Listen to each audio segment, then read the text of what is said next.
Alright guys, we're here for part 3 of the of this Q&A, man, this flipping mammoth Q&A. Incredible. Again guys, thanks for your questions, man. So in part 3, again, to reiterate, to get a question answered, head to the website havehopefootballhut.com. The link is in the description box below. Scroll down, head to the contact us section, put in your name, your email, and ask me whatever question you want. It can be football or non-football related. I will answer it. Let's go without further ado. And remember guys, I have opening up my Patreon where you can pledge a certain amount each month to support your boy Double H. And by doing so, that means that you will be able to have access to exclusive videos from my patrons, as well as being able to support the Football Hut going forward. Alright. From Nash Tariq Hood. Hey Half Hope. You didn't answer my questions properly last time. I'll state it again. Out of the 5-star players, which one do you think had the most underrated individual season? I'm not sure that I even answered this question. Which one do you think, out of the 5-star players, which one do you think had the most underrated individual season performance? A. Lavezzi, Napoli 2011-2012. B. Olic, Bayern Munich 2009-2018. Di Maria, Real Madrid 2013-2014. Craig Bellamy, Man City 2009-2010. Bloody hell. Mario Gomez, Bayern Munich 2011-2012. It has to be Di Maria. It has to be Di Maria. Like, I mean, without a shadow of a doubt. Because again, what Di Maria did, that is Di Maria. I don't think Di Maria has reached those heights yet, as in what he did for Real Madrid 2013-2014, because that is what really got him to Man United, and that is how he was shown as, this is the best left winger in the world. Just an absolute terror of a left winger.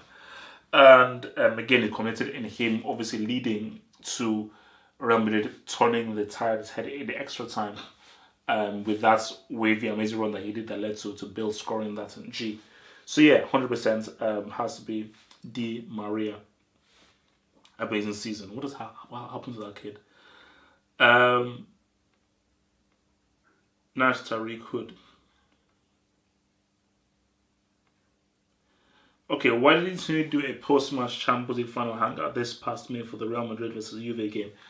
Complicated. Okay, emotional reasons. Who do you think is better, the Rolling Stones or the Beatles? Now, I've never been a fan of the Beatles. I appreciate the music that they've done and everything, but listen to some of the music, and for me personally, I don't know what the big deal is. I don't really listen that much of the Rolling Stones, but if I had to choose, see, music is subjective, so it is very hard to say who is better. You can always say who you prefer, because again, for music, you can never really quantify as to why a certain band is better than another band. It's just based upon how it makes you feel personally. So I would say the Rolling Stones, because if I had to choose about music that I would prefer to listen to, I would definitely think that it would be the Rolling Stones over the Beatles. I think the Rolling Stones just make music that I like more better than the Beatles. James Lombardo, hey HH, what do you think has happened to Ronaldo, to Cristiano this season that has led to his decline? Seeing that players such as Iago Aspas, Callejon, and even John Stones have a better conversion rate than him. Bloody hell, Callejon. I think it's just age, getting older. Maybe Danny Carvajal not being there to assist him. But yeah, look, it happens.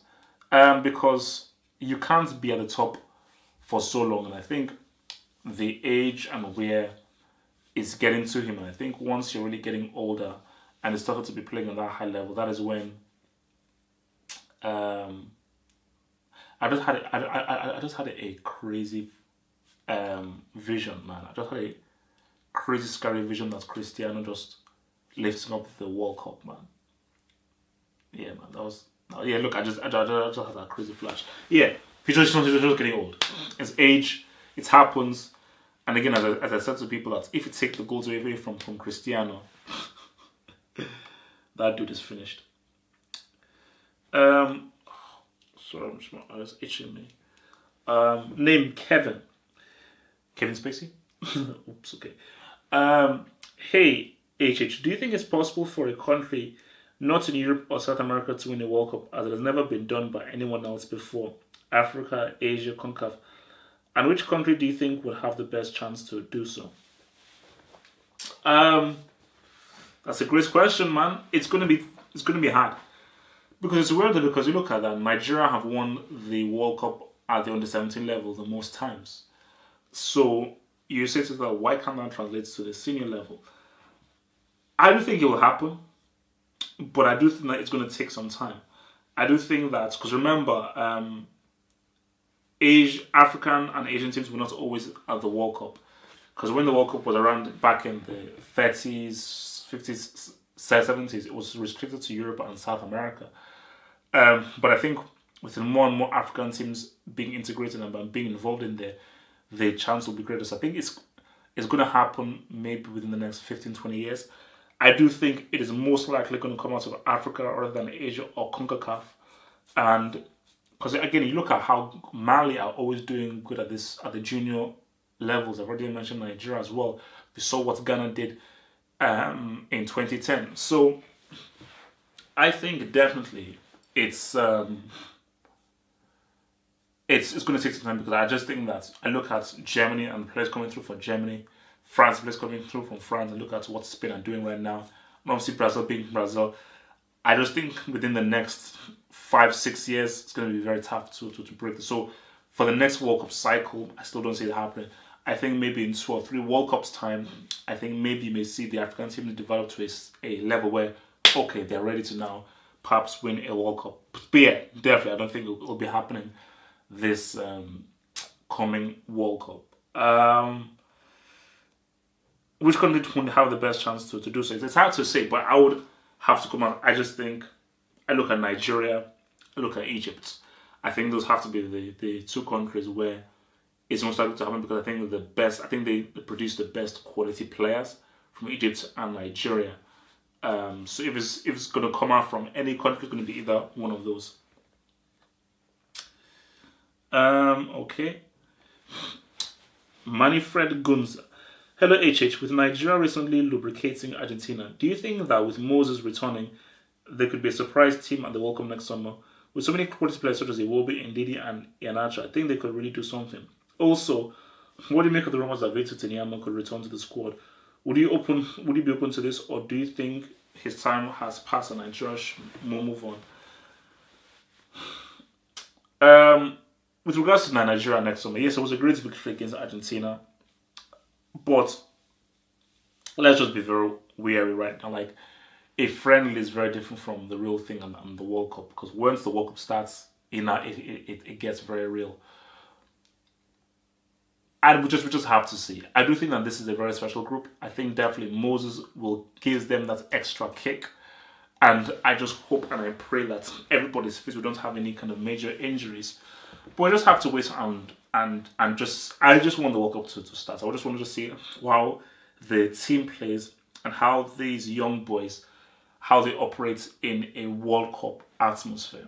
So under World Cup conditions, I just wanted to see how they're able to handle that, and then we can then see. But I don't want to really tempt fate. And for Enyeama is a fantastic keeper, and 100% he should, if he's happy to come back into the squad, he should be allowed back in the squad. He's still one of 9. In my view, he's the best goalkeeper that Nigeria have ever had. Second probably is Carl Ikeme. Again, Nigeria have not had the best keepers. Although Dosu, who was part of the Olympic gold-winning squad in '96, was pretty damn good. So yeah, for Enyeama, I'd have him back with open arms because again, he had an issue with Sunday Olise. So that was just a personal issue that he had with Sunday Olise. It wasn't an issue with the Nigeria, the country. It was an issue with a certain person. Again, I can't say who was wrong. There was just a personal beef between both of them. Alright, thank you for the question, man. Bruno Alves. Hey HH, I've been following you and your channel for about 1.5 years now. And I don't remember anyone asking you this. What's your day job? Oh yeah, my day job. So I think some people may have actually hated at this and maybe I found this out. But yeah, I'm a sports analyst for a TV channel. So basically I analyze sports and I comment on sports. But I've sort of taking a break from the work right now, but I may be going back into it. But I think as of right now, because I've just been having some, some stuff happening between me and the company involved. So, but really by trade. So that's when I'm a sports analyst. So I analyze sports.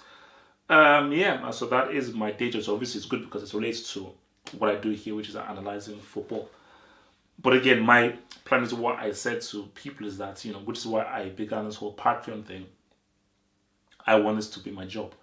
I want to do this full time. I want this to be how I survive and how I operate. Which is why I want the Patreon thing. I hope and I pray that it gets to a level where, I'm now earning enough money a month for this to now be a fully viable enterprise.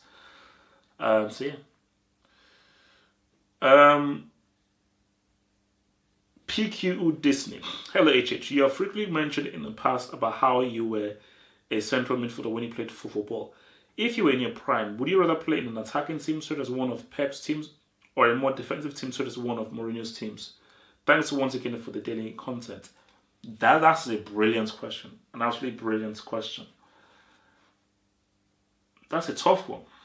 Because I remember there was a team, one of my school teams that I played for, where it was a very attacking, free-flowing team, and it was a lot of fun playing for them. But I do think that just in my mindset now, and let's say if I was in my prime and had my legs and everything,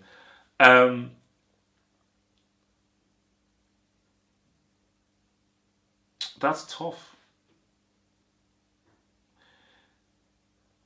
I mean, I would probably say neither, because I would prefer a team that had the right balance between attack and defense. I think in Guardiola's team, it would probably be too attacking, and I wouldn't like Guardiola's micromanagement. I think for someone like me, I don't really like, even in my daily life, I hate people telling me exactly what to do. I like to have a freedom of expression. I think that would not really have meshed well with me. And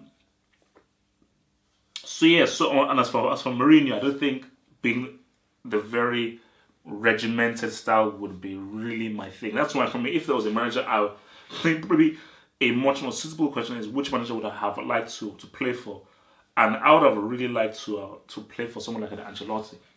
For me, that's my ideal manager to play for, because I think Ancelotti is a guy who trusts you as a player and would want you to express yourself. And I just think that is how I feel I would flourish the most if I found that there wasn't like this kind of heavy-handed cloud hovering over me, telling me exactly what to do. So yeah, I'd love to play for Ancelotti. But and maybe for Mourinho or Guardiola, it would have to be a balance between both of them.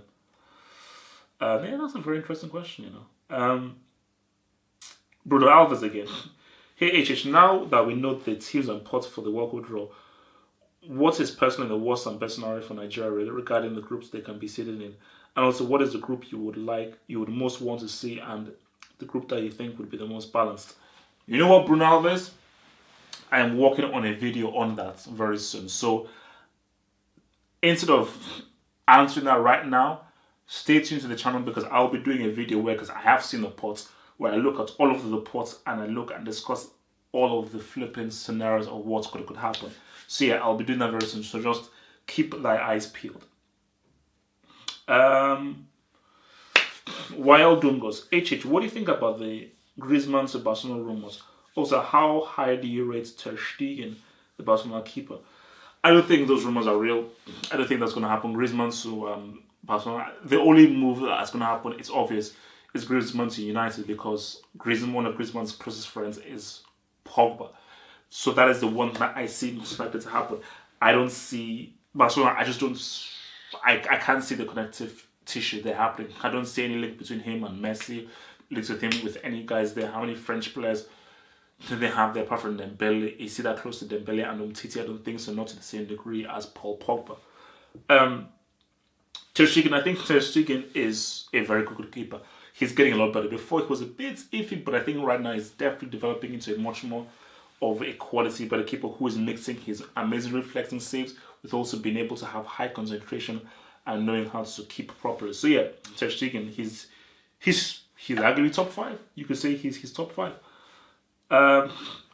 Mohamed Noor, Hey, hi HH. I wanted to ask you if you actually hate Messi, or is it just that you criticize him because you feel you could do much better? And what would you say Messi's one position has been through his whole career? Stay blessed, stay black. No, I don't hate Messi, man. I just think that you can't be called the greatest without winning at least a title with your national side, and you can't be called the greatest without winning the greatest trophy in history, which is the World Cup. It's as simple as that. Um, it's very difficult to say what Messi's one position has been, but if you had to choose one, it's definitely the number 10 position. He has definitely redefined that position, both with his goal scoring, his assist, his passing, and his general play, and just how well he works that very confined, tough, congested position. I mean, Messi, like, look, man, I mean, because obviously he was, when he was the fourth midfield with Guardiola, he obviously played within the three alongside Etso and Henry, and then alongside David Villa and Pedro. But as he's evolved and has gotten more as a player, you're now seeing him now play much more of a free role where he really picks up different positions on the pitch and where he's almost far back as a central midfielder. So I think as of right now, his position pretty much has just been a free attacking role, which is where he's done the most damage. Guys, thank you very much for your question. It's been a beast of a Q&A. Again, if you want your question answered, it's very simple. Just head to the website, halfwholefootballhot.com, scroll down to the contact us, and then that's it. It's as simple as pie. And I put in your name and your email. Stay black.